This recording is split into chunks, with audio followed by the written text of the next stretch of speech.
Good morning students and welcome to your online class of computer application. So as we have finished our syllabus, so now we will start revising from beginning. So today I'll discuss about the IPO cycle and the features of computer. Before I discuss about the features of computer, let us see what is computer. Computer is an electronic device which takes the data as input, processes it and gives the output.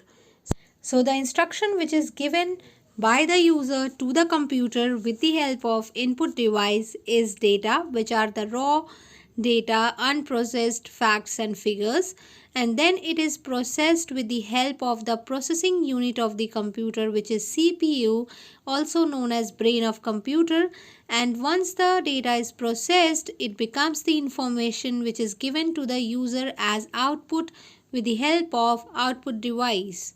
Let us look into some examples. Let us consider an example that your mother asked you to bring sweets from the market. So that is the data or instruction which is given to you by your mother. Now, once you went to the market and purchased the sweets, that is the processing part which you have done. You have processed the instruction. Now, once you deliver the sweets to your mother in your mother's hand, that will be called as output. So, this is one of the real life example. Now, how computer processes it, let us see with the help of the diagram. IPO cycle stands for input process output cycle. Let us understand by this diagram. So you can see in the diagram that here the input unit is the first unit where the data and instructions are given by the user to the computer with the help of different input devices, which can be keyboard, mouse, scanner, and then the instruction goes to the control unit, which is responsible for issuing the commands to the ALU. ALU stands for Arithmetical Logical Unit. For example, if you have given the instruction to add two numbers like 2 plus 5, so the instruction goes to the control unit and control unit issues the command to the arithmetical and logical unit, and arithmetical unit performs the arithmetical instructions and logical unit is responsible for performing the logical instructions.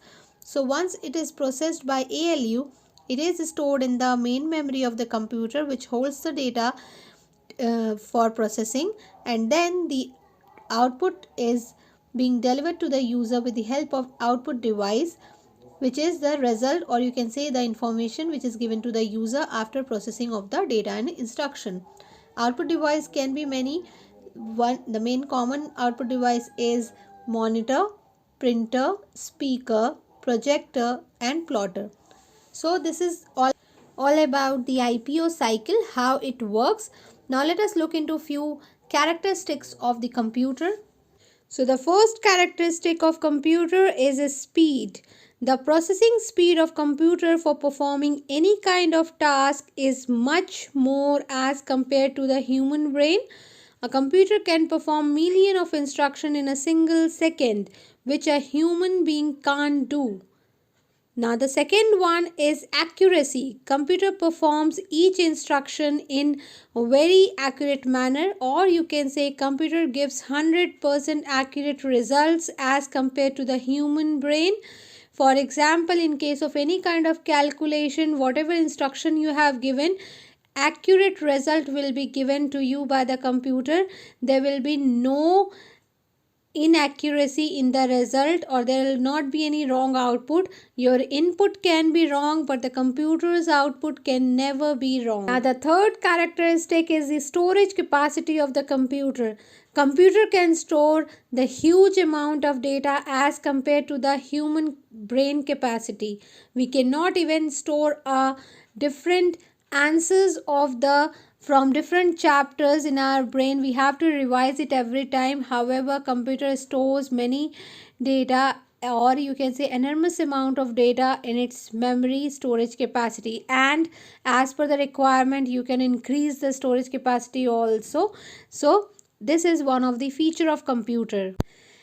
Moving forward, the next one is versatile. Computer is said to be versatile in nature, which means that computer can perform different kind of tasks all together in one time. You can take an example that we do multitasking in our computer, like we work on MS Word, we do the calculation, we download something, or suppose at the same time we are listening to song. So all the tasks are being performed by the computer at one time and with 100% accurate results. So this is one of the feature of computer. Now the last one is computer is also said to be diligence in nature, which means that computer never get tired, never get bored from the same kind of task you being performed by the human being or by the user. Suppose we are giving the same instruction every time, we are opening the same file 10 or 20 times. So we as a human being, if we are being asked to do a same task n number of times, we get irritated. However, computer never get irritated, never get bored, and give the result with the same accuracy, same speed to the user. So this is all about the characteristics of computer. Now if there are some features, some good thing about the computer, some advantage, so there must be some limitation or disadvantage. So there are few, but let's look into the limitations of computer. So the first limitation of computer is zero IQ level, which means that computer do not have intelligence power to think of its own. It depend upon the instruction of the user. If we give the wrong input, the output is delivered wrong. The second one is lack of decision making power. Lack of decision making means computer cannot take decision on its own that what needs to be done. Obviously, we can think about the artificial intelligence, which is one of the new concept nowadays, wherein computer are able to make their own decisions, but still they need the instruction from the user. You can take an example of AI Alexa, where it works accordingly. Whatever is said to it, it works accordingly. However, instruction should be given to them. Even if there is a robot Alexa which works according to our instruction, but it doesn't take decision on its own. And the last one is no feelings. Computer does not, or you can say computer cannot feel, as even after working for so long hours, computer don't get tired like human beings. So there is no feeling in the device computer. These are the limitations of computer. I hope you have understood today's video, where I have revised the chapter 1, computer, its characteristics and IPO cycle. If you have any problem related to this topic, do text me or mail me, or you can ask in school. Till the time, go through the video very properly. Stay safe, stay happy. Thank you so much.